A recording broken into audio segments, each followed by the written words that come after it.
ክፍሎች ይከፈላል። ተደጋጋሚ በየሳምንቱ እየገለጽ ነው ያለነው ቅድመ መስቀል፣ ጊዜ መስቀልና ድህረ መስቀል፣ ከመስቀል በፊት በመስቀል ጊዜና ከመስቀል በኋላ በሚል ክፍል እሱን እያየን ነው የምንመለከተው። እስከ አሐዱ አብ ቅዱስ ድረስ ያለው ከመስቀል በፊት ያለውን የሚያሳይ ነው። አሐዱ ከሚለው ጀምሮ ግን የመስቀል ጊዜ ምስጢርን የሚያሳይ ነው። ከድርገት በኋላ ስጋው ደግሞ ከሚሰጥበት ሰዓት ጀምሮ እስከ መጨረሻው ድረስ ያለው ደግሞ ድህረ መስቀል ከመስቀል በኋላ ያለውን ክፍል የሚያሳይ መሆኑን እሱን ተደጋጋሚ እየገለጥን እንገኛለን። ይሄ አሐዱ አብ ቅዱስ አሐዱ ወልድ ቅዱስ የሚለው ደግሞ አጠቃላይ የነገር ሃይማኖትን ምስጢር ሃይማኖትን ማሳየት፣ ማሰማት፣ መመስከር፣ መስማት፣ ማድመጥ ይህ መሆኑን ተመልክተናል። ካህኑ አሐዱ አብ ቅዱስ ሲል እኛ በተሰጦ የምንመልሰው ቅድም በዜማ ያጠና ነው። በአማን አብ ቅዱስ፣ በአማን ወልድ ቅዱስ፣ በአማን ውእቱ መንፈስ ቅዱስ። አዎ እውነትህን ነው፣ በእውነት አብ ቅዱስ ነው፣ በእውነት ወልድ ቅዱስ ነው፣ በእውነት መንፈስ ቅዱስ ነው፣ ወይም ደግሞ መንፈስ ቅዱስ ቅዱስ ነው የሚለውን ምስክርነት እንመልሳለን ብለን ይህንን አይተናል። ከዛ በኋላ አጠቃላይ የቅዳሴን ይዘት በየሳምንቱ እያሳየን እንደመሆኑ መጠን ቅዳሴ ማለትን የሚለውን ከምድርና ከሰማይ ያሉ የሚገናኙበት መገናኛ ድልድይ መሆኑን፣ ጊዜ የሚባረክበት የምስጢር ዓለም መሆኑን፣ ጊዜ አልባነት የሚከሰትበት ይህ ማለት ወደ ኋላ ተመልሰን የዛሬ 2000 ዓመት ከነበሩ ሰዎች ጋራ ከሐዋርያትም ጋራ እኩል የምንሆንበት ጊዜ አልባነት የሚከሰትበት ብለን ዛሬ ነገ ትናንት የሚባል የሌለበት መሆኑን እሱን ተመልክተናል። የመላእክትና የሰው ልጆች አንድነት የሚፈጸምበት የሚለውን እሱንም በስፋት አይተናል። ቅዳሴ ላይ ፍጹም የሆነ የፍቅር ድግስ እንዳለ እርሱም ደግሞ ቅዱስ ሥጋውና ክቡር ደግሞ የሚሰጥበት የበጉ ድግስ የበጉ ደም የሚሰጥበት ባዶ ሆዳችን ማንሄድበት ምንበላበት ምንጠጣበት የነፍሳችንን ሆድ ምንሞላበት መሆኑን እሱን ተመልክተናል። የሕይወት ምግብ የሆነውን ቅዱስ ሥጋውንና ክቡር ደሙን የምናገኝበት። ሌላው ቅዳሴ ላይ የዜማና የውበት አንድነት የሚከሰትበት የሚታይበት ነው ብለን አይተናል። የዜማ ውበት የሚባለው አንድ ዜማ ያው ቅድም ተሰጥኦውን ስትመልሱ ስታጠኑ ደስ ትላላችሁ እናንተ ራሳችሁን ስለማትሰሙት ነው እንጂ ያዚህ ሆነን ስንሰማችሁ አንዳንዴ መለያየት ነገር ቢኖርም ግን የብዙዎቻችሁ አንድ ስለሆነ ደስ ይላል። ይሄ ደግሞ ቅዳሴ ላይ መቅደስ ውስጥ ሲሆን የብዙ ሰው የብዙ ሕዝብ ድምፅ አንድ ላይ ሲወጣ ደስ ይላልና ያ የዜማ ፍሰት ልዩ ጥበብ አለውና ስለዚህ እሱ ራሱ የሚታይበት ነው። ከዛ ቀጥሎ ደግሞ አንድነት ያለበት ነው። ለምሳሌ እግዚኦ ተሳሃለነ የሚባልበት ላይ ምስለ መንፈስ ከሚል ሰው የለም፣ ሌላ ነገር የሚል ሰው የለም ማለትም አይቻልም። በትክክልም ሐዋርያው ቅዱስ ጳውሎስ አንደኛ ቆሮንቶስ ምዕራፍ 14 ቁጥር 40 ላይ ሁሉ በአግባብና በስርዓት ይሁን ብሎ በተናገረው መሰረት አግባብና ስርዓት ባለው መንገድ አምልኮ የሚፈጸምበት ሰዓት ዋናው የቅዳሴ ሰዓት ነው። ስለዚህ እጅግ በጣም ደስ ይላል። ራሱ ስርዓቱ ደስ የሚል ነው። የተፈቀደልንን የምንልበት እንጂ የፈቀድነውን የምንልበት አይደለም። እንደፈለግን የምንጮህበት ሳይሆን በተፈቀደልን ዜማ ልክ መሰረት እንድንጮህበት እንድናመሰግንበት የተሰራ በመሆኑ በዚህ ምክንያት ቅዳሴ የአንድነት ውበት የዜማ ውበት የሚፈስበት መሆኑን እሱን በተደጋጋሚ አንስተናል። ዛሬ ደግሞ አሁንም ስለ ቅዳሴ ሌላ መግቢያ ልንገራችሁና ወደሚቀጥለው ክፍል እንመጣለን። ቅዳሴ መጀመሪያ ላይ ታስታውሱ እንደሆነ ሃሌሉያ መቦብዝ የሚለውን ነገር ስንል ሶስት ነገሮች ወይም ሶስት ይዘቶች እንዳሉት ከይዘት አንጻር ሶስት ይዘቶች እንዳሉት ደጋግሜ ተናግሬያለሁ። ቅዳሴ ሶስት ይዘቶች አሉት። አንደኛ የጸሎት ይዘት አለው፣ ሁለተኛ ትምህርት አለው፣ ሶስተኛ መስዋዕት አለው የሚል እነዚህን ሶስት ነገሮች መረሳት የሌለባቸው ልክ እንደ ክፍሎቹ ቅዳሴ በሶስት ክፍሎች ይከፈላል። አንደኛ ቅድመ መስቀል በሚለው፣ ሁለተኛ ጊዜ መስቀል በሚለው፣ ሶስተኛ ድህረ መስቀል በሚለው ይከፈላል ብለን በዚህ ክፍል እንዳስቀመጥነው ሁሉ ደግሞ ከኮንተንቱ አንጻር ቅዳሴ ውስጥ ከሚባለው ነገር ካህኑም ከሚለው ዲያቆኑም ከሚለው እኛም ከምናዜመው ከምንመልሰው ከዚህ አንጻር አጠቃላይ ቅዳሴ ሲታይ በሶስት ነገሮች ነው የሚከፈለው።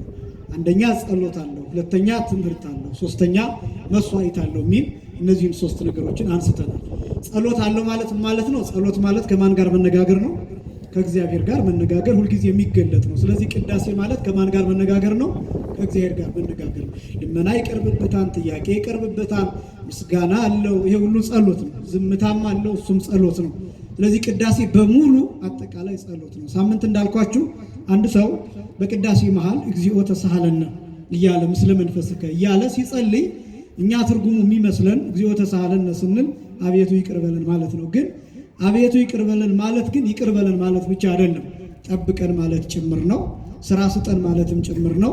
ትዳር የሌለው ትዳር ስጠኝ ማለትም ጭምር ነው። ልጅ የሌለው ልጅ ስጠኝ ማለትም ጭምር ነው። ጤና የሌለው ጤና ስጠኝ ማለትም ጭምር ነው። ምክንያቱም እግዚአብሔር አንድ ጥያቄ ሲጠየቅ ስንት አድርጎ ነው የሚመልሰው? ብዙ አድርጎ ነው የሚመልሰው። ስለዚህ ይሄ የጸሎትን እንትኑ እንድታውቁት ነው። የጸሎት ጽንሰ ሐሳብ እንደዚህ ብሎ አንድ ነገር ስለጠየቅን ብቻ አይደለም። የተሰጡን ነገሮች በሙሉ ሁልጊዜ እንደምንለው የጠየቅናቸው አይደለም። ለምሳሌ አንድ ሰው ሁልጊዜ እግዚአብሔርን የሚጠይቀው በተደጋጋሚ አንድ ነገር ብቻ ሊሆን ይችላል። ግን እግዚአብሔር ያንን የሚጠይቀውን ብቻ ሰጥቶ ሌላውን ዝም ቢለው ችግር ነበር። ለምሳሌ አንድ ሰው መጥቶ ትምህርቴን ግለጥልኝ ብሎ ስለ ትምህርቱ ቢጠይቅ ግን አንድ ነገር አላለም። ጤናዬን ስጠኝ አላለም። ከቤት እስክደርስ ድረስ አደጋ እንዳይደርስብኝ ጠብቀኝ አላለም። ግን እግዚአብሔር ምን ያደርገዋል? ትምህርቱንም ይገልጥለታል፣ አደጋ እንዳይደርስበትም ይጠብቀዋል፣ ጤናውንም ይሰጠዋል። አያችሁ፣ እግዚአብሔር የሚያደርገው እንደዚህ ነው። እንዲህ አይነት ነገሮችን በደንብ መረዳት ይፈልጋል። በቤተ መቅደስ በቤተ ክርስቲያን ሆነን የምናደርጋቸው በማህሌት የምናደርጋቸው ነገሮች በሙሉ ምስጋና ብቻ አይደሉም፣ አንድ ብቻ አይደሉም፣ እልፍ ናቸው። እልፍ ናቸው። ይህንን ማወቅ ይገባል። ለምሳሌ ፀሐይ ትወጣለች። ፀሐይ ስትወጣ ምን ታደርጋለች? ፀሐይ ምንድነው የምታደርገው? ብርሃን ትሰጣለች አይደለም? ብርሃን ብቻ ደግሞ አይደለም የምትሰጠው፣ ሙቀት ትረጫለች። ያ ሙቀቷ ምን ያደርጋል? በረዶውን ያቀልጣል። ውሃው በረዶ እንዳይሆን ያደርጋል። ለእጽዋት የሚገባቸውን ትሰጣለች። ለሰዎች የሚያስፈልጋቸውን ቪታሚን ትሰጣለች። ለምሳሌ ቪታሚን ዲ ከፀሐይ ብርሃን ይገኛል። ልክ እንደዛ። ስለዚህ ፀሐይ በመውጣቷ ምክንያት ብርሃን ብቻ አይደለም የምትሰጠው፣ ሙቀትም ጭምር ትሰጣለች። ያ ብቻ ደግሞ አይደለም። ፀሐይ በመውጣቷ ምክንያት በኃይል የምንጠቀምባቸው መሳሪያዎች ቀጥታ ሶላር ኤነርጂ የሚጠቀሙ እነሱ ከፀሐይ ኃይላቸውን ወስደው እኛ እንደገና እንጠቀምባቸዋለን። ማታ ብርሃን አድርገን ወይም ደግሞ ለሙቀት ጉልበት አድርገን እንጠቀምባቸዋለን። ስለዚህ ፀሐይ በመውጣቷ ብዙ ነገር ታደርጋለች። እግዚአብሔር ፊት መቆምም እንደዛ ነው። ልክ ፀሐይ በመውጣቷ ፊቷን በማሳየቷ በአንድ ጊዜ ብዙ ነገር እንደምታደርግ ሁሉ እኛም በእግዚአብሔር ፊት በመቆማችን ምክንያት እልፍ ነገር ብዙ ነገር እናገኛለን። ስለ ቸርነቱ ስሙ የተመሰገነ ይሁን። ስለዚህ በቅዳሴ ጊዜ ጸሎት፣ መላው ጸሎት ተብሎ ይጠራል። ሁለተኛው ትምህርት ይባላል። የቅዳሴ ይዘት ሁለተኛው ትምህርት ተብሎ ይጠራል። ትምህርት የሚባለው እንግዲህ ዛሬ የምናየው እሱ ነው። ያ መስዋዕት የሚባለው ግልጽ ስለሆነ ቅዱስ ሥጋውና ክቡር ደግሞ የሚቀርብበት ነው። ስለዚህ መስዋዕት የሚለው እሱን ያሳያል። ሁለተኛው ግን ትምህርት የሚለው ነው። አሁን ወደ ዛሬ ወደምንጀምረው ልንመጣ ነው ማለት ነው። ትምህርቱ የሚሰጠው በሁለት መንገድ ነው። አንዱ በዜማ፣ ሁለተኛው በንባብ የሚሰጥ ነው። አንዱ በምን የሚሰጥ ነው አልኳችሁ? በዜማ። ሁለተኛው በንባብ የሚሰጥ ነው። ቅዳሴ እኔ በጣም የሚደንቀኝ እውነቱን ለመናገር በቅዳሴ ውስጥ ያለው የሊቃውንቱ ጥበብ ይገርመኛል። በጣም የሚደንቀኝ ስብጥሩ ማለት ነው። ስብጥሩ ቫራይቲው፣ በውስጡ ያሉት የተለያዩ ነገሮች አስደናቂ ናቸው። ለምሳሌ አሁን በእርግጥ ማህሌትም ላይ ያለ ሰዓታትም ላይ ያለ እንደዚህ አይነት ነገሮች እኛ ስለማናስተውላቸው፣ ለምሳሌ ማህሌት ላይ አሁን ማህሌቱ ካለቀ በኋላ ወደ አንገርጋሪ ወደ ምስባክ ከመኬዱ በፊት ስንክሳር ይነበባል። በአብይ ጾም ከሆነ ትንቢተ ኢሳይያስ ይነበባል። ዕርገተ ኢሳይያስ የሚባል መጽሐፍ ይነበባል። እንደየቦታው ይለያያል። ስንክሳርም ይነበባል። እንደዚህ አይነት ምንባባት በየመሃሉ ይነበባሉ እና የቤተክርስቲያኒቱን አገልግሎት በትኩረት ብትመለከቱት ዜማ ብቻ ሳይሆን ለምሳሌ የዜማውን ጥበብም ስትመለከቱ ቁም ዜማ የሚባል አለ። ከዛ ቀጥሎ ደግሞ በጸናጽል የሚባል አለ። እሱም ቁም እየተባለ መረግድ እየተባለ የሚጠራ አለ። እዛ ከምልጣኑ በኋላ ደግሞ ጽፋት አለ። እነዚህ ነገሮች ይቀጥላሉ በየቦታው። ግን ጥበቡ ይገርማል። እንዴት ሆኖ ከቁም ዜማ ከዛ ወደ ቁም የጸናጽል ከዛ ወደ መረግድ ከዛ በኋላ ደግሞ ወደ ወረብ ይኬዳል። ዚቅ የሚባለው ከተባለ በኋላ አንዳንድ ጊዜ መልኮቹም ወረብ አላቸው።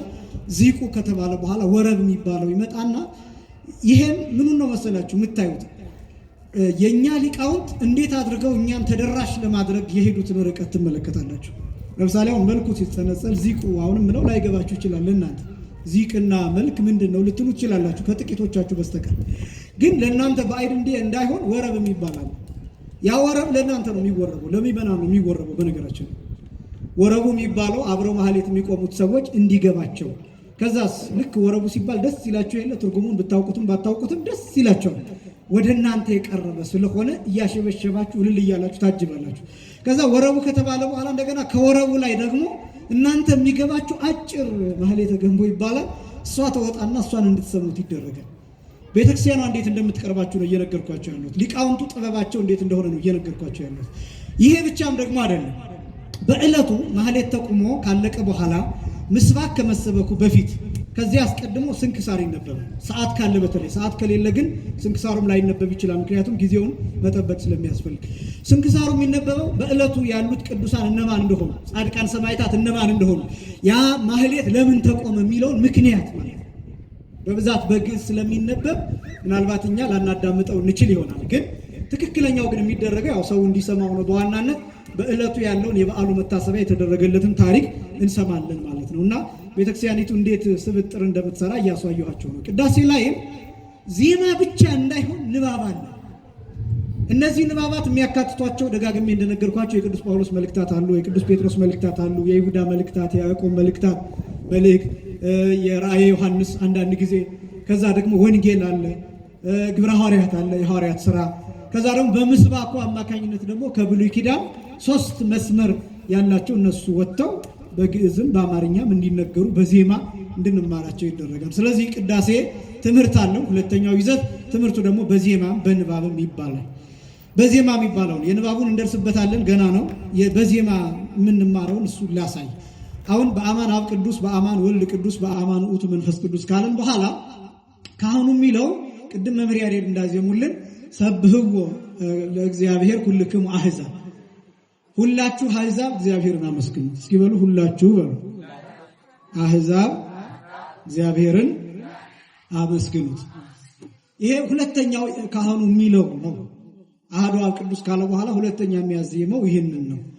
ይሄ አሁን የምንለው አሁን የምናየው ቅድም መምህር ያሬድ ሲያስጠኗቸው የነበረው ሙሉ የሚገኘው መጽሐፍ ቅዱስ ላይ መዝሙር 116 ከቁጥር 1 ጀምሮ እስከ መጨረሻው ድረስ ያለ ነው።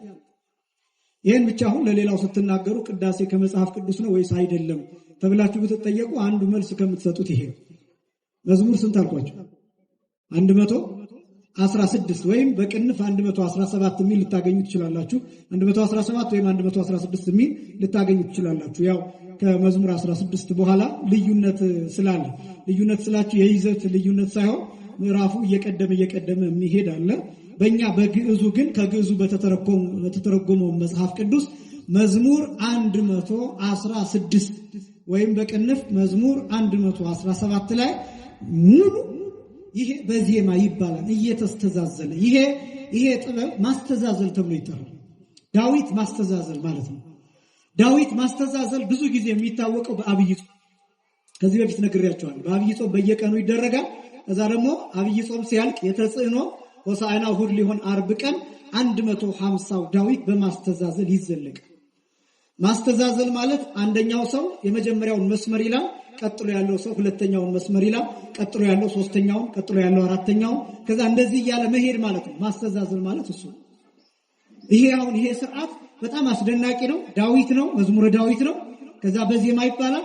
በዜማ ደግሞ ሲባል ካህኑ የመጀመሪያውን መስመር ይላል፣ እኛ ተሰጥቶ የምንመልሰው ሁለተኛውን እንላለን። አሁንም ካህኑ ሌላኛውን መስመር ይላል፣ ከዛ ቀጥሎ ደግሞ እኛ መስመሩን እንላለን። ያልቃል። ካህኑ 2 ጊዜ እኛ 2 ጊዜ ብለን ያልቃል። ካለቀ በኋላ ምንድነው የምናደርገው? ዳዊቱ ሲዘጋ ስብሐት ለአብ ወወልድ ወመንፈስ ቅዱስ ለዓለም ወለዓለመ ዓለም ተብሎ ነው የሚዘጋው። ዳዊት እያንዳንዱ መዝሙር እያንዳንዱ ምዕራፍ ነው እያንዳንዱ ምዕራፍ። ከዛ ስብሐት ለአብ ወወልድ ወመንፈስ ቅዱስ የሚለውን በዜማ ብለን እንዘጋለን። ከዛ በኋላ ተንሱ ለጸሎት የሚለው የዲያቆኑ ትእዛዝ ይቀጥላል። አሁን ይሄ መዝሙር 116 ላይ በቃል ብቻ አይደለም የምናውቀው፣ በዜማ እናውቀዋለን። በቃል ብቻ ሳይሆን በምን እናውቀዋለን አልኳችሁ? በዜማ እንለዋለን። መጽሐፍ ቅዱስን እናንተ በዜማ ትሉታላችሁ፣ እንዳታፍሩ ነው። አሁን በዘልማድ ቅዳሴው ላይ ስለሚባል እናንተ የሚመስላችሁ ቅዳሴው ላይ ብቻ ያለ ነው እንጂ የሚመስላችሁ ደረታችሁን ነፍታችሁ በራስ መተማመን ሁናችሁ ቅዳሴ ላይ ይሄ የመጽሐፍ ቅዱስ ክፍል ይባላል ብላችሁ መናገር አለባችሁ። መዝሙር 116 ሙሉ በዜማ ይባላል ብላችሁ መናገር አለባችሁ። በግዕዝ ይባላል ብላችሁ መናገር አለባችሁ። ምስጢሩን አሳያችኋል። ለምን ይሄ እንደተመረጠ አሳያችኋል። ግን ደግሞ ቅዳሴ ላይ ካሉት ክፍሎች አንዱ መዝሙር 116 ሙሉ በጣም አጭሯ የምትባለው ክፍል ናት። ከዳዊት መዝሙር አጭሯ የምትባለው ክፍል ናት። ግን ጥቅጥቅ ያለ በጣም ብዙ ምስጢራትን የያዘ። ስለዚህ መዝሙር 116 ነው አሁን የምናየው። መጀመሪያ ካህኑ ለምንድነው ሁለተኛ አሐዱ አብ ቅዱስ ካለ በኋላ ለምንድነው ሰብሑ ለእግዚአብሔር ኩልክሙ አሕዛብ የሚለው? የመጀመሪያው አሕዛብ ሁላችሁ እግዚአብሔርን አመስግኑ። አሕዛብ የሚለው ቃል ይህንን ላብራራ መጀመሪያ። ምክንያቱም አሕዛብ ሲባል አንዳንዱ ሰው የሚረዳበት መንገድ የተለየ ስላለ ብዙዎቻችን አሕዛብ ሲባል ከኛ ሃይማኖት ውጭ የሆኑትን ለመጥራት አሕዛብ የሚለውን የምንጠቀመው የሚመስለው ሰው አለ። ስህተት ነው። አሕዛብ ማለት ህዝብ አለ፣ አሕዛብ አለ፣ ህዝብ አለ። በጣም ብዙ ጊዜ የግዕዙ ቃል ነው ግራ የሚያጋባን እንጂ ህዝብ አለ። ህዝብ የሚለው ብዙ ሲሆን ለምሳሌ እናንተን ህዝብ ብላለሁኝ። በጣም ብዙ ህዝብ ደግሞ ቢሆን ስገልጥ አሕዛብ ብላለሁ። ያ ማለት ብዙ ህዝብ አንድ ላይ ማለት ነው። ከዛ በጣም ደግሞ እጅግ በጣም ብዙ ሲሆን ህዝብ ተብሎ ይጠራል። የብዙ ብዙ ማለት ነው። ቁጥር የሌለው መቆጠር የማይችል ከአቅም በላይ የሆነ እሱ ህዝብ ተብሎ ይጠራል። ስለዚህ ህዝብ፣ አሕዛብ፣ ህዝብ የግዕዙ ብዙ ቁጥርን ለመግለጥ የሚኬድበት ደረጃ ነው መጀመሪያ። ግን ታዲያ አሕዛብና እስራኤል የሚል ልዩነት አለ። ያ ከየት መጣ ቢባል አሕዛብ ተብሎ የሚጠሩት ከእስራኤል ውጭ የነበሩት በብዛታቸው ምክንያት ነው አሕዛብ የሚባሉት ብዙዎች ስለነበሩ። እስራኤል ጥቂቶች ናቸው ሲጀምር።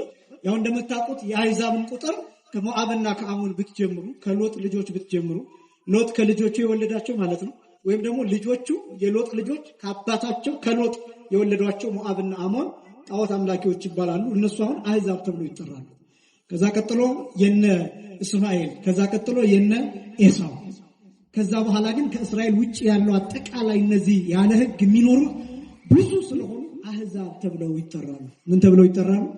አሕዛብ። ሌሎቹ ግን እስራኤል ተብለው ይጠራሉ። ስለዚህ ያን ጊዜ የነበረው ልዩነት እስራኤልና አሕዛብ በማለት ነበር የነበረው ዋና ልዩነት። እስራኤል ሲባል ቁጥሩ ትንሽ ነው። ኪዳን ያለው፣ መስዋዕት ያለው፣ ታቦት ያለው፣ ክህነት ያለው፣ ትንቢት ያለው፣ ሕግ ያለው የእግዚአብሔር ሕዝብ የእግዚአብሔር ወገን የሆነ ለማለት እስራኤል ብለን እንጠራለን።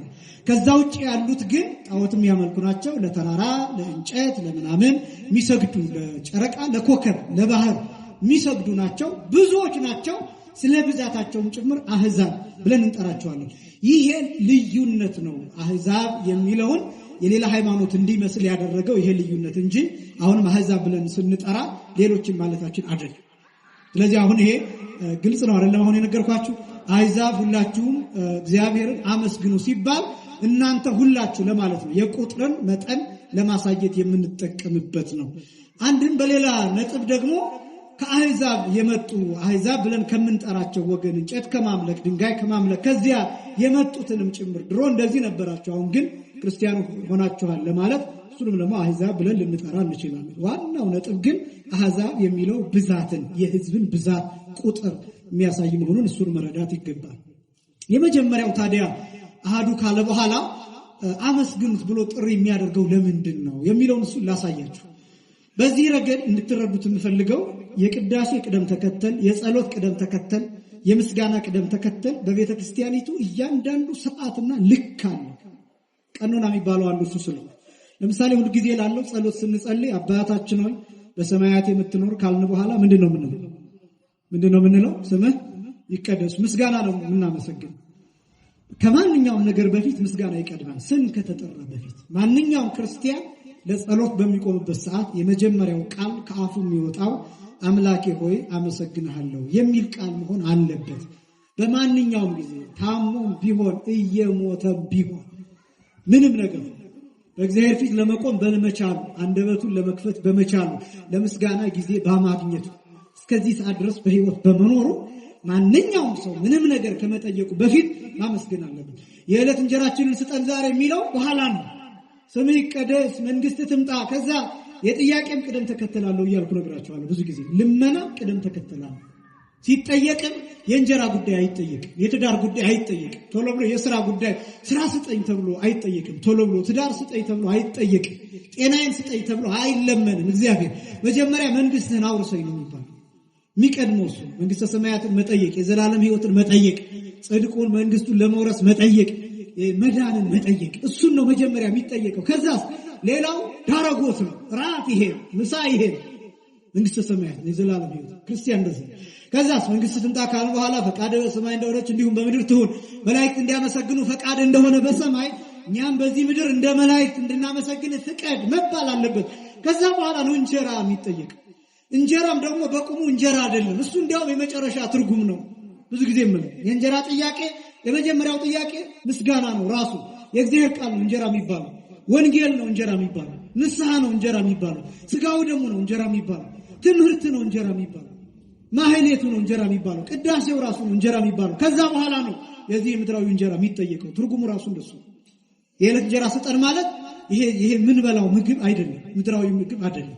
ይሄ የዕለት እንጀራ ነው።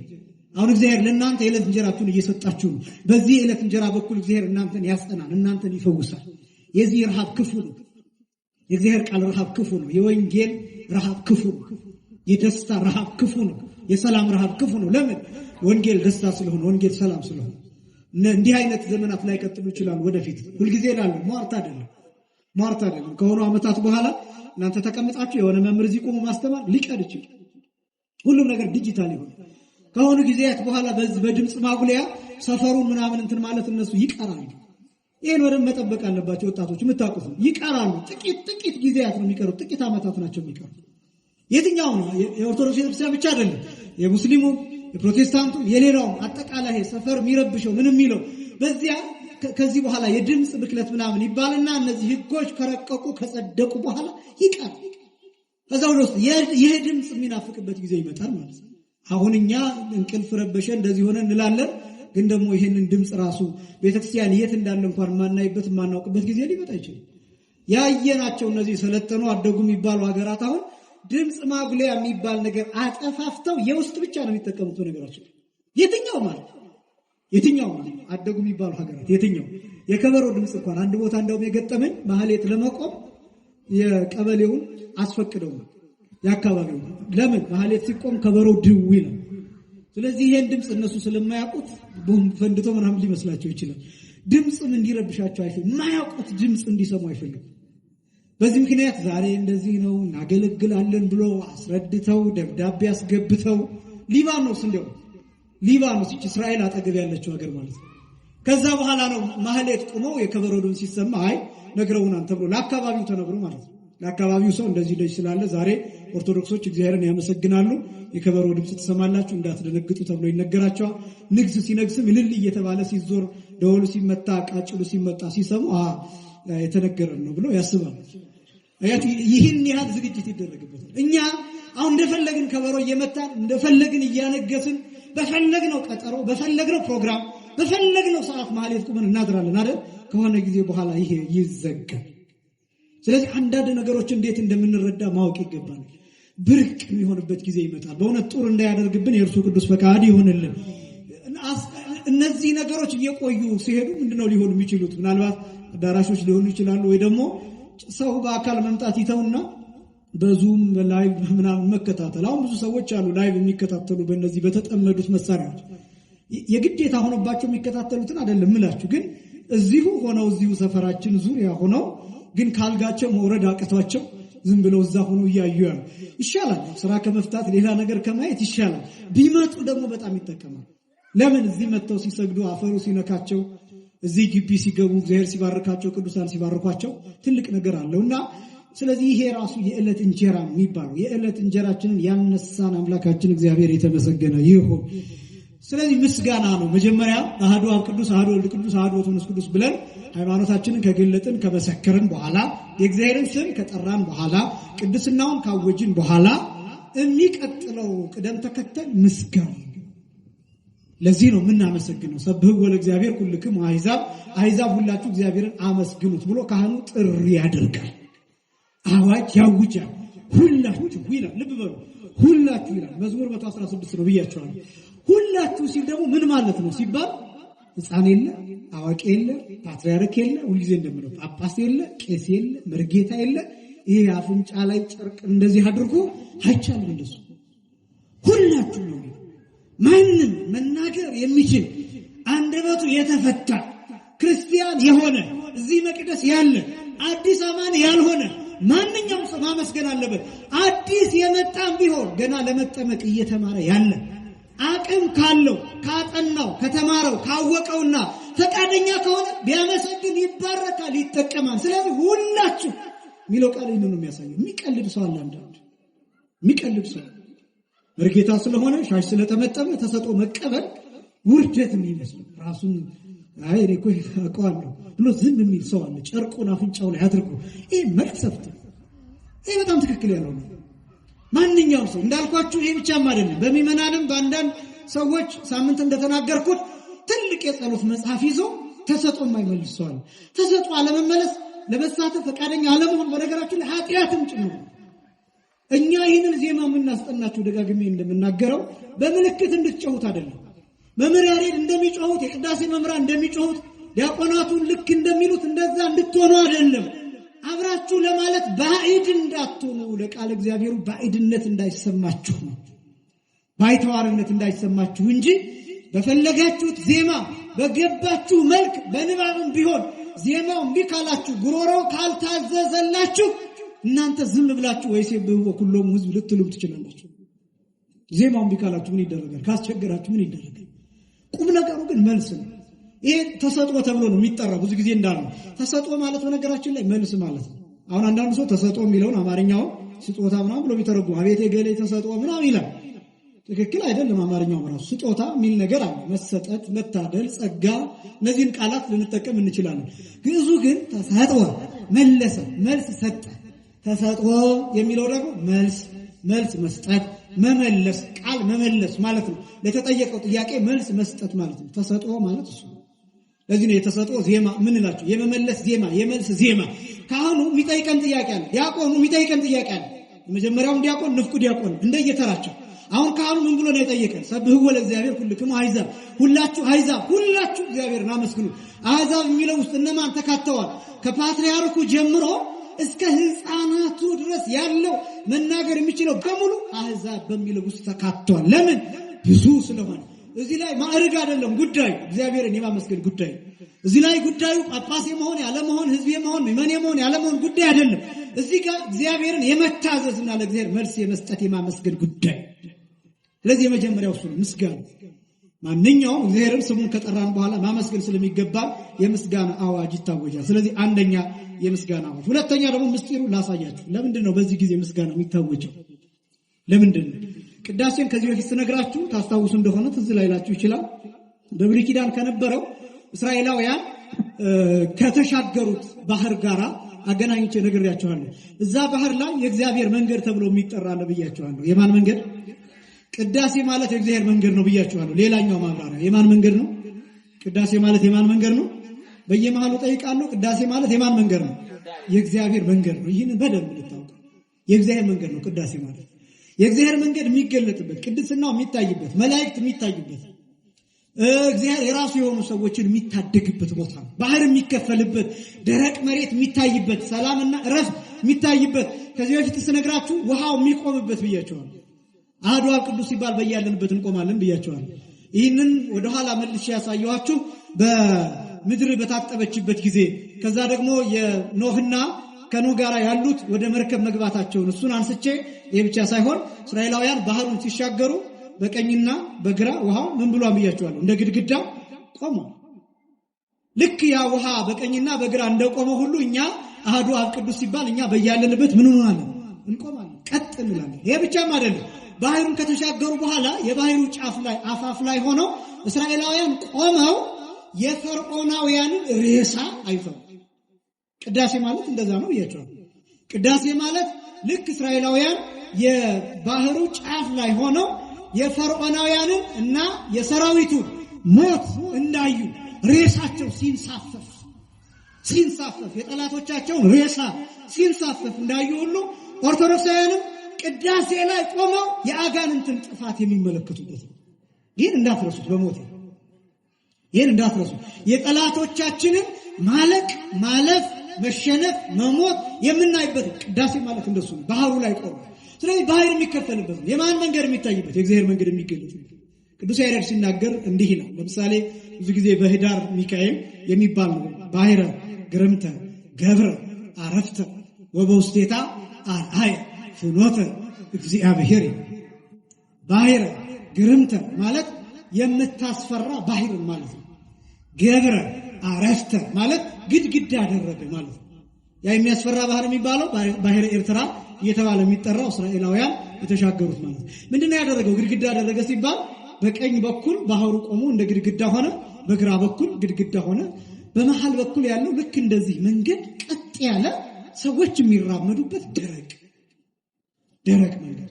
ያ መንገድ ይላል ቅዱስ ያሬድ ወበውስቴታ አርአየ ፍኖተ እግዚአብሔር።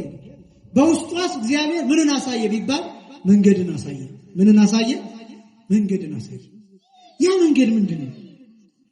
ያ መንገድ ምንድነው? እግዚአብሔር ያደረገውን ታውቃላችሁ? ባህሩን ሲከፍል አሁን የሙሴ በትር ነው ባህሩን የከፈለው። የሙሴ በትር ሲባል የሙሴ በትር ለምልክትነት የተጠቀማት ማለት እንጂ በትር በባህሪው ሙሴ ባህር የሚከፍል ሆኖ አይደለም። ግን አንደኛ ከሙሴ በትር ጋር ምን አለ? ቃል ኪዳን አለ፣ ተልእኮ አለ። ሁለተኛ ከሙሴ በትር ጋር የነራሄል እንባ አለ፣ የሽማግሌዎች እንባ አለ፣ የህፃናት ጩኸት አለ ከበትሩ ጋር።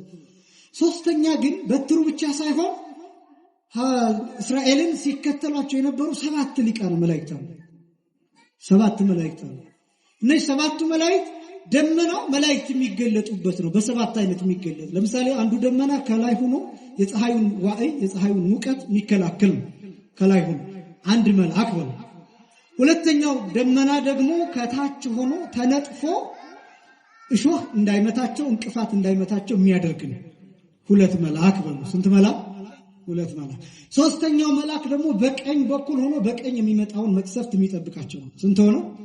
3 ነው። አራተኛው ደግሞ በግራ በኩል ሆኖ በግራ የሚመጣውን የሚጠብቃቸው ነው። ስንት ሆነ? 4። አምስተኛው ደግሞ ከኋላ ሆኖ ከኋላቸው ጠላት እንዳያያቸው። ለምሳሌ እነ ፈርዖን ከኋላ እየተከተሏቸው ደመናው ግን ከኋላ ሆኖ ልክ እንደ መጋረጃ ሆኖ በፈርዖን በኩል ለነፈርዖን ሲታይ ጨለማ ነው፣ ለእስራኤላውያን ግን ብርሃን። ስለዚህ አምስተኛው መልአክ ከኋላቸው አለ። ስንት ሆነ? 5። ስድስተኛው መልአክ ደግሞ ስድስተኛው ደመና ከፊታቸው ይሆን። ከፊታቸው ይሆንና ሌሊት ልክ እንደ እሳት እንደ ብርሃን እየሆነ ይጠብቃቸው። መንገድ ሲጠፋባቸው ይመራቸዋል። ማረፍ ሲገባቸው ይቆምላቸዋል። ስንት ሆነ? 6 ሆነ። 7ኛው ደመና ደግሞ ምግብ የሚሰጣቸው ደመና ራሱ ደመናው ባለበት ቦታ ለምሳሌ ያኛው 7ኛው ደመና እዚህ ቦታ ያርፋል። ልክ ጠዋት ላይ ሲነሱ ሲነቁ ከእንቅልፋቸው ተነቅተው ሲያዩ ያ ደመና የነበረበት ቦታ መናው ተከምሮ ያገኙታል። ልክ እንደ በረዶ ሆኖ እንደ ድርጭት ሆኖ ያገኙታል። ከዛ በኋላ ያንን ወስደው ይበሉታል። እንደ ማር የሚጣፍጥ ነው መና ማለት ነው። በነገራችን ላይ ትርጉሙ ምንድር ማለት ነው። ልክ ሲያዩት እስራኤላውያን ልክ እንደ በረዶ ተጋግሮ ሲያዩት ይሄ ምንድር ነው ብለው በዛ ምክንያት መና የሚለው ቃል ምንድር እንደማለት ነው ትርጉሙ። እና መና የሚሰጣቸው ደመና 7ኛው ደመና ነው። በእነዚህ በ7ቱ ደመና ውስጥ ዝም ብሎ ደመና ምግብ ሊሰጥ አይችልም። ደመና ውስጥ ግን የሚያዘጋጁ ከሰማይ የተላኩ መላእክት አሉ። እንዳታስቆጣው ተጠንቀቅ ተብሎ ማስጠንቀቂያ የተሰጣቸው መላእክት በዚህ ደመናው ስላሉ ነው። የመላእክት ረዳትነት በእውነት ከሁላችን ጋር ይሁን። እስራኤላውያንን ብቻ ሳይሆን አሁንም እኛም ዙሪያችንን መላእክት ይጠብቁናል። የመላእክት ጥበቃ ከሁላችን ጋር ይሁን። ስለዚህ እንዲህ እያደረገ እግዚአብሔር ይጠብቃቸው ነበር እስራኤላውያን። እና እነዚህ የእግዚአብሔር መንገድ ተብለው ነው የሚጠሩት። ይሄ መንገድ ለመሆኑ የት ነው የሚያደርሰው? የት ነው የሚያደርሰው? ልክ በደረቁ መንገድ ተሻግረው የባህሩ ጫፍ ላይ ሲደርሱ በጣም አስጨናቂው ነገር ምን እንደሆነ ታውቃላችሁ? ባህሩን ተሻግረው ልክ እንደዚህ አይነት አፋፍ ሆነው ባህሩን ይመለከታሉ። እነሱ መንገዱ ክፍት ነው። ውሃው እንደቆመ ነው። በቀኝና በግራ እንደቆመ ነው። ከዚያስ እነማን እየመጡ ነው? እነ ፈርዖን እየመጡ ነው። ፈርዖን ሰረገላውን ፈረሱን እየገረፈ እያበረረ ሌሎች ሰራዊቱ ደግሞ እየተከተሉት እየመጡ ነው። ከዚያስ ገቡ። እነሱ በተሻገሩበት ደረቅ መንገድ ገቡ። ምንድነው የሚሆነው ቀጥሎ? እስራኤላውያን በተሻገሩበት መንገድ የተሻገሩ እንደሆነ እስራኤላውያንን አንቀው አርደው ፈጅተው መጨረስ ነው የሚሆነው። ይህን አደጋ ነው በዓይናቸው ያዩ ነበር፣ በልባቸው ይስሉ ነበር። እስራኤላውያን ተጨነቁ። ወደዚያ እንዳይሄዱ ተራራ ነው፣ ሩጠው ማምለጥ አይችሉም። እነሱ የተሻገሩበት መንገድ ፈርዖናውያን እዚህ ጫፍ አፍንጫቸው ስር እስኪደርሱ ድረስ መንገዱ ክፍት ነው፣ አልተዘጋም። ይሄ በቀኝና በግራ የነበረው የቆመው ግድግዳ ሆኖ የቆመው ውሃ አልተዘጋም። ግን እግዚአብሔር ምን እያደረገ ነበር? ሁሉም የተዘጋጀው መንገድ ላይ ገብተው እስኪያልቁ ድረስ እግዚአብሔር እየጠበቀ ነበር። ከኋላ ያሉት ገብተው አለቁ ከነፈረሶቻቸው። ፈርዖን ደግሞ እዚህ ጋር ደረሰ። ግን እግዚአብሔር አይቸኩልም አይዘገይም። እግዚአብሔር ሁሉን ማድረግ ይችላልና በልኩ ልክ እነሱ ጋር እደርሳለሁ ብሎ ባሰበበት ሰዓት ቅዱስ ሚካኤል ውሃውን ደፈነ። ስለዚህ ጠላት ሰጠ። ሁሉም ተካተው እስኪገቡ ድረስ። አንዳንድ ጊዜ ህይወት ውስጥ እንደዛ እግዚአብሔር የሚጠብቀው እንደዛ ነው። አሁን እኛ ብንሆን ምንድነው እናደርገው? ልክ ፈርዖን ልክ ሲገባ ዛች ጋር ጫፏ ጋር ሲደርስ ውሃውን እንደፍነዋለን። ከዛ ፈርዖን ይሞታል፣ ሌሎቹ ግን ይተርፋሉ። አያችሁ፣ እግዚአብሔር ከፈለገ ከፈለገ ማጥፋት የሚገባውን እስከነ ሰንኮፉ ያጠፋዋል። እስከነ ሰንኮፉ እስከነ ሰራዊቱ ድምጥማጡን ያጠፋዋል። በመስቀል ኃይል ቀራንዮ ላይ እንዲህ አድርጎ ነው ከነ ሰራዊቱ ድል ያደረገልን። ክብርና ምስጋና ለስሙ አጠራሩ ይሁን። አመስግኑት እግዚአብሔር። ከዛ በኋላ ምስጋናው ቀጠለ። በጣም በሚደንቅ ሁኔታ ጠላቶቻቸው መስጠማቸው ብቻ አይደለም፣ አይናቸው አላመንም። በነገራችን ላይ ጽላተ ሙሴ በኢትዮጵያ ናትን የሚል መጽሐፍ ሮበርት ኮርኑክ የሚባል ሰው የጻፈውን ተተርጉሞ አንብባችሁት ከሆነ እዛ ላይ ምን ይላል? እስከ ቅርብ ጊዜ ድረስ ምርምር ተደርጎበታል ይሄ ባህር እና ባህሩ ላይ የሰረገላ ስብርባሪዎች ተገኝተዋል እና በትክክልም ፈርዖን ከነሰራዊቱ የሰጠመበት ቦታ ያ ቦታ እንደሆነ ታውቋል። እና ቦታዎቹ ራሱ የሚመሩት በመጽሐፍ ቅዱስ የተጻፉት እነዚህ 70 ዘንባባ የሚባሉት እስካሁን ድረስ አሉ ይላል መጽሐፉ። እንደገና ደግሞ ይሄ የማራ ውሃ ብለው የሚጠሩት መራራ ውሃ፣ እሱን ውሃ ኦሪት ዘጸአት ምዕራፍ 15 ቁጥር 22 ላይ የቀመሱት እሱ ውሃ ዛሬም ድረስ ሲቀመስ እንደዛው ነው። ጨዋማ ነው። በጣም ከፍተኛ የጨው ክምችት ያለበት ነው እና ሲቀመስ እስካሁን ድረስ መራራ ነው። ቦታዎቹ እነዛን ያሳያሉ። እና ሰውየው እስከ ሲና ተራራ ድረስ ሄዶ ሙሴ ታቦቱን ጽላቱን እስከ ተቀበለበት ቦታ ድረስ የሄደ ሰው ነው ይሄ ሰውዬ። እዚያ ብቻ ሳይሆን እዚያ አክሱም ድረስ መጥቷል። አክሱም ድረስ መጥቶ ያው ታቦቲቱን ፍለጋ ማለት ነው። ያው የኛ አባቶች ክብር ይግባቸውና ያው በቀላሉ የሚያሳዩ ስላልሆኑ እንጂ በጣም ብዙዎች ያው ግራማ አንኩክንም የምታውቁት ነው ታቦተ ጽዮን ፍለጋ የሚለውን። ይሄ ሰውዬም ተመሳሳይ ነው ይዘቱ፣ ታቦተ ጽዮንን ፍለጋ አይነት ነው አመጣጡ እና የሰረገላ ስብርባሪ ተገኝቷል ይላል። አሁን ችግሩ እስራኤላውያን ጋር የተፈጠረ ሁለተኛው ነገር ደግሞ ልንገራቸው። መንገዱን መተው መስጠማቸው ብቻ አይደለም። ምናልባት ፈርዖን እውነት ሰጥሟል ሙቷል የሚል ደግሞ ከባድ ጥያቄ ነው። ከዛ እስራኤላውያን ማመስገን የጀመሩት መቼ ነው? ልክ ሬሳቸው መንሳፈፍ ሲጀምሩ፣ ባህሩ ላይ ከወረዱ በኋላ ከሰጠሙ በኋላ ሞቱ። ያው እንደምታውቁት ሰው ሲሞት ሬሳ ወደ ላይ መንሳፈፍ ይጀምራል እና ልክ የሬሳውን መንሳፈፍ ባህሩ ላይ ማየት ከጀመሩ በኋላ የሙሴ እህት ማርያም ከበሮውን አነሳች። ያን ጊዜ ምን ብለው አመሰገኑ? ንስብሖ ለእግዚአብሔር ስብሐ ዘተሰብሐ ፈረሰ ወመስተጽእነ ወረወ ውስተ ባሕር። ፈረሱንና ፈረሰኛው፣ ፈረሱንና ጋላቢው፣ ፈረሱንና ተጫኙን፣ የፈረሱንና የፈረሱን ባለቤት ባህር ውስጥ አስጥመኸዋልና ወኑረኸዋል፣ ገለኸዋልና እግዚአብሔር ሆይ እናመሰግንሃለን ብለው አመሰገኑት። ክብርና ምስጋና ለስሙ አጠራሩ ይሁን። ይሄ የእስራኤላዊ ምስጋና ነው። በስቅለት የምናመሰግነው መጨረሻ ላይ ትዝ ይላችኋል። በስቅለት መጨረሻ ላይ የሚባለው ምንድነው? ንስብሖ ለእግዚአብሔር ብለን እናመሰግናለን። አይታችሁ እንደሆነ ጧፍ እንመታለን በመቋሚያ።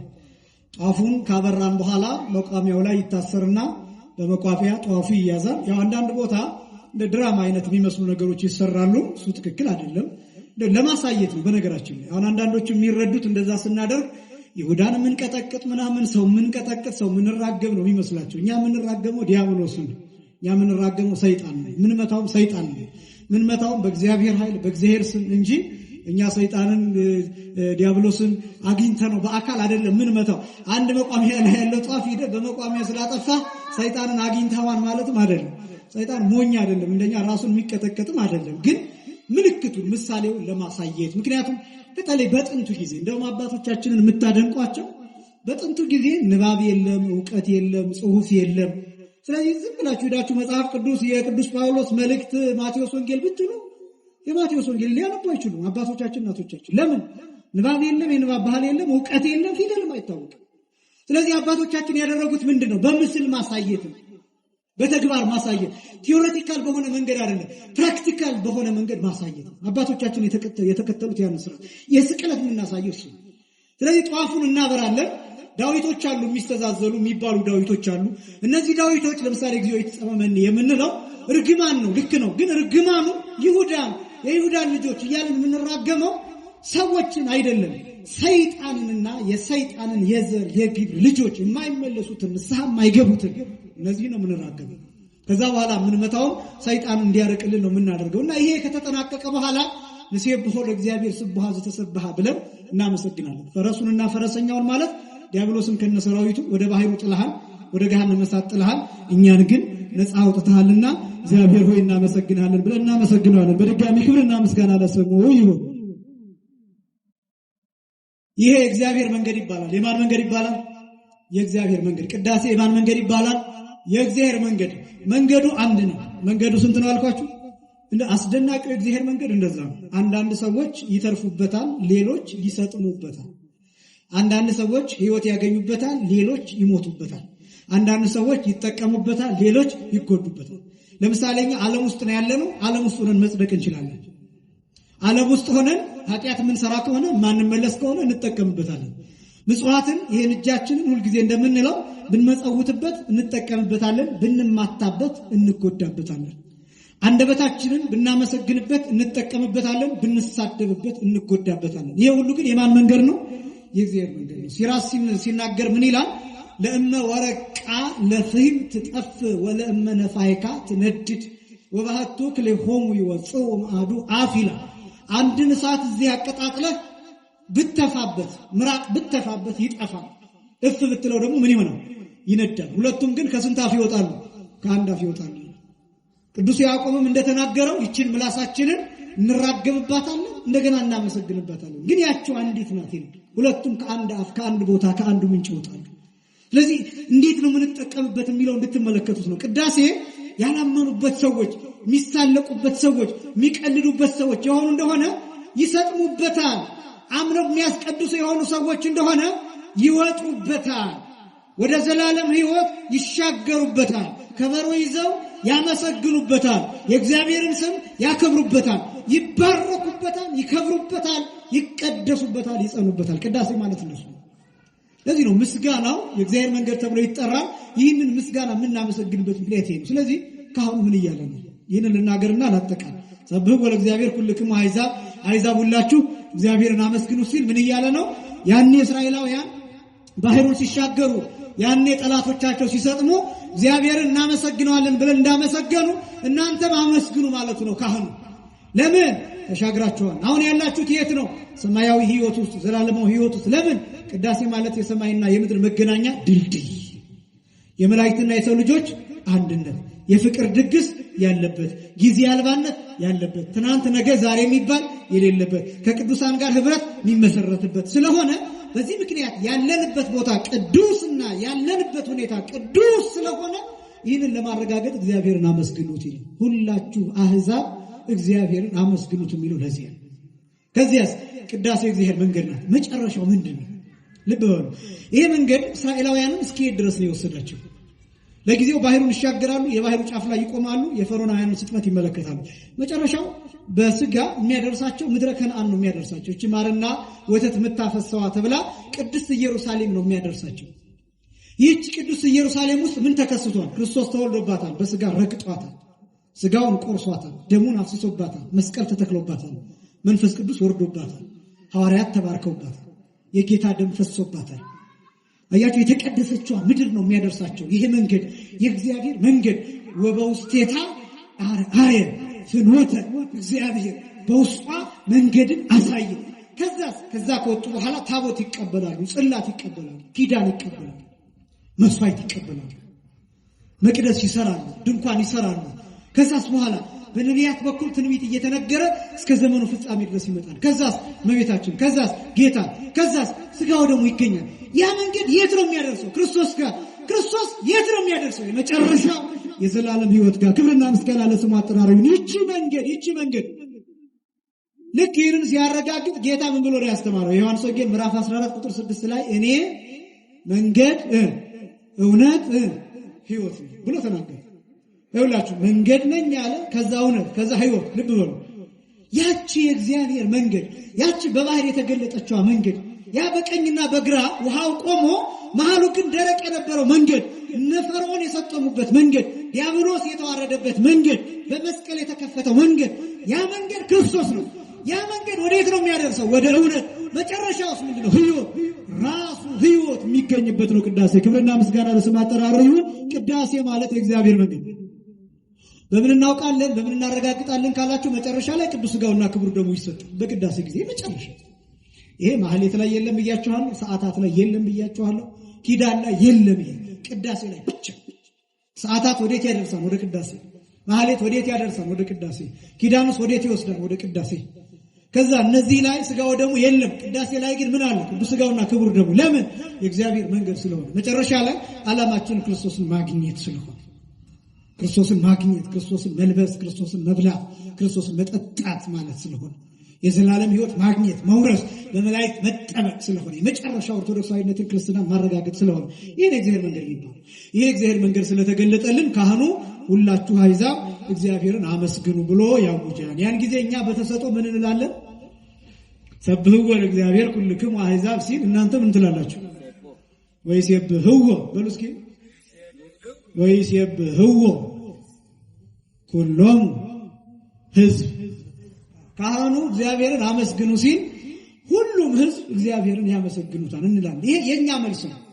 የካህኑ ጥያቄ አሕዛብ ሁላችሁ ማንን አመስግኑ ነው የሚለው? እግዚአብሔር ነው። ከኛ እዛ መልሰን እኛ አሕዛብ ሕዝብ ሁሉ እግዚአብሔርን ያመሰግኑታል እንላለን። የመጀመሪያው ትርጉም እንዲህ የምንለው ለምንድን ነው? አሁን አመስግኑ ስንባል ማለት የነበረብን እግዚአብሔር ሆይ እናመሰግንሃለን፣ ንሴብሐከ ማለት ነበር ማለት የነበረብን፣ ወይ ንወድሰከ ማለት ነበር። ግን ሕዝብ ሁሉ ያመሰግኑታል የምንለው ለምንድን ነው? ማለታችን ምን እንደሆነ ታውቃላችሁ እንዴ? ከጥንት ጀምሮ እነ አብርሃም እነ ይስሐቅ እነ ያዕቆብ አመስግነውት የለ ወይ?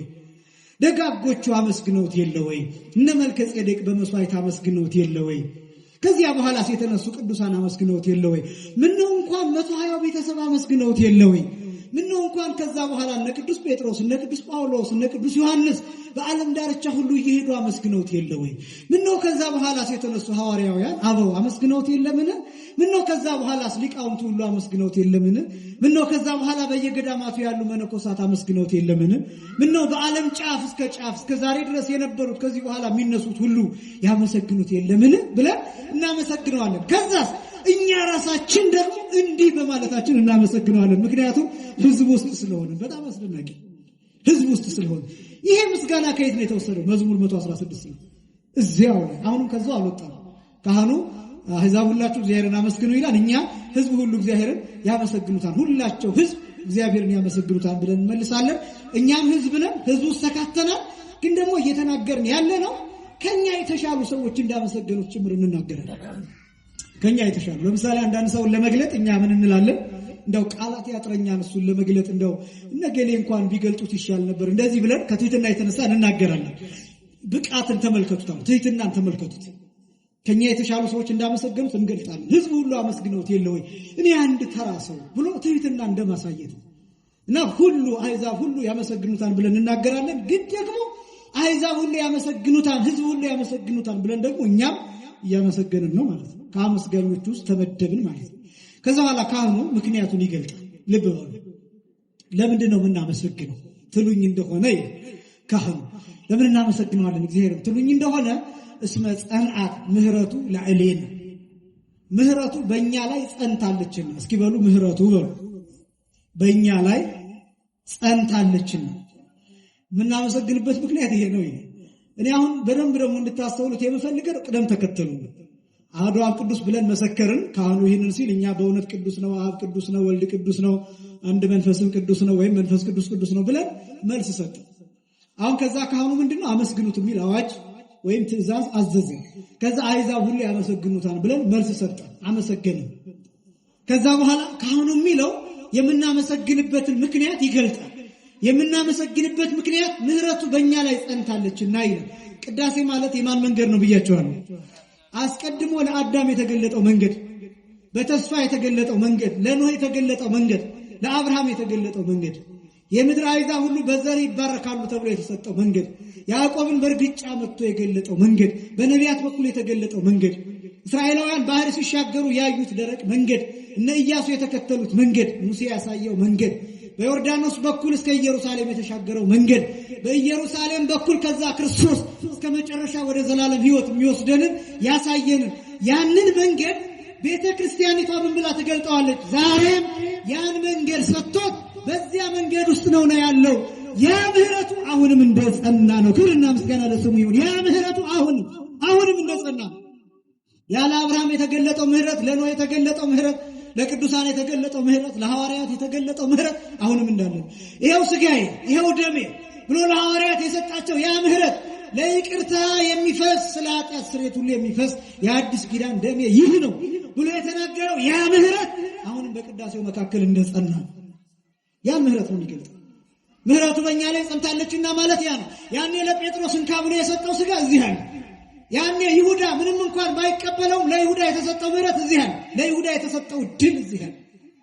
ለጴጥሮስ የተሰጠው ድል ሳይሸራረፍ ለእኔም የተሰጠኝ ድል፣ ለጴጥሮስ የተሰጠው ድል፣ ለእንድርያስ ለቶማስ የተሰጠው ድል፣ በዘመኑት ለነበሩት 120 ቤተሰብ የተሰጠው ድል፣ ጴጥሮስ ሮም ውስጥ ሄዶ ያስተማረውና የሰጣቸው የጌታ ሥጋና እድል ደም እድል ያ እድል እዚህ ነው።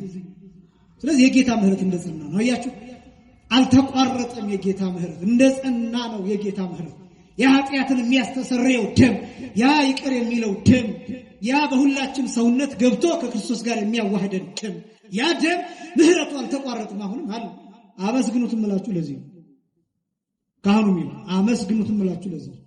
ምክንያቱም ምህረቱ በእኛ ላይ ጸንታለች። ምክንያቱም ቅዳሴ የእግዚአብሔር ምህረት ነው። ቅዳሴ የማን ምህረት ነው? የእግዚአብሔር ምህረት የሚገለጥበት። ስለዚህ ጸንታለች አለች። ይሄ ደግሞ ቅብብሎሹን ጭምር ያሳያል። ቅብብሎሹ መንገዱን ያልተቋረጠ ያልተዘጋ ያልተበረረ ያልተከለሰ። ኦርቶዶክስ ማለትም ሁልጊዜ እንደምንለው ርትዕት ሃይማኖት ማለት ነው። ቀና ሃይማኖት፣ ቀና መንገድ፣ የተስተካከለ ያልተጣመመ ማለት ነው። ቅዳሴ ማለት እሱ ነው፣ የእግዚአብሔር መንገድ የሚገለጥበት። ከዛ በኋላ እኛ ደግሞ ምን መልሰው መልሳለ እስመ ጸናት ምህረቱ ለኀሌነ፣ በዚህ ይጨርሳል። ካህኑ ምህረቱ በእኛ ላይ ጸንታለችና ሁላችሁ እግዚአብሔርን አመስግኑት ካለን በኋላ ምክንያቱም ከነገረን በኋላ እኛ ደግሞ እንዲህ እንመሰክራለን። ጽድቁስ በሉ እስኪ ሁላችሁ ለእግዚአብሔር ይሄሉ ለዓለም። ይሄ ማለት ቀጥታ ሲፈታ የእግዚአብሔር እውነቱ ለዘላለም ትኖራለች። እስኪ በሉ የእግዚአብሔር እውነቱ ለዘላለም ትኖራለች። የትኛው እውነት? የትኛው እውነት? ምክንያቱም እርሱ ሲናገር እኔ መንገድ፣ ከዛስ ምንድነኛ ነው? እውነት፣ ከዛ ምንድነኛ ነው? እነዚህ ሁሉ ለዘላለም ጸንተው የሚኖሩ ናቸው። ቅዳሴ ላይ የእግዚአብሔር እውነት ይገለጣል። የማን እውነት ይገለጣል? ቅዳሴ አሁን 3 ነገር ነው የነገርኳቸው። አንደኛ ቅዳሴ የማን መንገድ ነው ብያቸዋለሁ። ሁለተኛ የማን ምህረት ነው ብያቸዋለሁ። ሶስተኛ የማን እውነት ነው ብያቸዋለሁ። ቅዳሴ ማለት ነው ይሄ የሚገለጥበት ነው። ከዛ እኛ ምን መሰክረው እንዴ እሱማ እኮ እውነተኛ አምላክ ነው፣ ጻድቅ አምላክ ነው፣ የማይሳሳት አምላክ ነው፣ የማይዋሽ አምላክ ነው። እውነት ከተናገረ ያንን እውነቱን ጠብቆ ኪዳኑን የሚሰጥ አምላክ ነው። ያ እውነቱ ደግሞ በእኛ ይገለጣል፣ በልጅ ልጆቻችን ይገለጣል። በጻድቃን እንደነበረው በእኛ ይታያል፣ በቅዱሳን እንደነበረው በእኛ ይታያል፣ በመላእክት እንዳለው በእኛ ይገለጣል፣ በሰማይ እንዳለው በምድር ይታያል። ከዚህ በፊት እንደነበረው አሁንም ይታያል፣ ዛሬ እንደነበረው ነገም ይገለጣል። በእኛ ብቻ ሳይሆን በልጅ ልጆቻችን በትውልድ ይገለጣል። ስለዚህ የእግዚአብሔር እውነቱ ለዘላለም ይኖራል ብለን በቅዳሴ መሃል የእግዚአብሔርን መንገድ፣ የእግዚአብሔርን ምህረት፣ የእግዚአብሔርን እውነት እነዚህን 3ቱን ነገሮች እንገልጣለን። መዝሙር 116 ከቁጥር 1 ጀምሮ እነዚህ 4 መስመሮች ናቸው። እነዚህ 4 መስመሮች ግን ዓለም ከመፈጠሩ በፊት እስከ ዓለም መጨረሻ ድረስ ዓለም ካለፈ በኋላ ያለውንም ጭምር የሚገልጡ ናቸው። አስደናቂ የመዝሙር ክፍል በገና እንይዝም። በቅዳሴው መሃል ግን ከዳዊት ጋር በልባችን በገና እየደረደርን በህሊናችን በገና እየደረደርን በህሊናችን መሰንቆ እያመሰገንን ከእግዚአብሔር ጋር አንድ የምንሆንበት ምስጢር ይሄ ምስጢር በእውነት ክብር ለአባቶቻችን ይሁን። አንድ ጊዜ አባቶቻችን አመስግኗቸው እልል ብላችሁ ይህንን ስርዓት የሰሩልን መጽሐፍ ቅዱሱን በንባብ ብቻ አይደለም በዜማ እንድንለው እንድናመሰግነው እዛ አባቶቻችን ባስቀመጡልን ልክ ደግሞ በምስጢርም እንድንሰማው እንድንናገረው የሚረዳን አምላካችን እግዚአብሔር የተመሰገነ ይሁን። በቅዳሴ ውስጥ ከሃይማኖታችንን ከመሰከርን በኋላ በምስጋና መልክ የምንገልጠው የምናስተዛዝለው የዳዊት መዝሙር ይሄ ነው። ስለዚህ በጣም እጅግ በጣም ጥልቅ ነው፣ እጅግ በጣም ሰፊ ነው።